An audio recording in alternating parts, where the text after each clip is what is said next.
नमस्कार मंडळी. एक माझी मोठी बहीण होती, सावत्र बहीण होती ती, मोठी आईची लेक. पण ती मला कधी सावत्र मानायची नाही, मुलीप्रमाणे मानायची. का?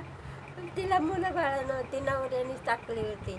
दुसरं लग्न केलं होतं नवऱ्याने. ती आईबापाच्या घरी राहत होती. ती मला मुलगीप्रमाणे सांभाळायची. कुठं शेतीला गेलं, गावात गेलं कामाला, शेतीच्या कामाला, तेव्हा ती लोक तिला विचारायचे, तुझी मुलगी आहे का? तर ते सांगायचे, हां माझी मुलगी आहे. म्हणायचे, लय सुंदर मुलगी आहे हो तुमची. तुम्ही तर असे का सावळ्या एवढे आणि पोरगी कशी एवढी गोरीपान. तर माझी बहीण सांगायची, तिच्या बापावर गेले असं माझी बहीण सांगायची. खोटं खोटं सांगायचे आणि मला मुलगीच मानायची. खूप तिचं माझ्यावर जीव होता. एकदा मी मुलं बाळाची आई झाली, तेव्हा मी गावी गेले.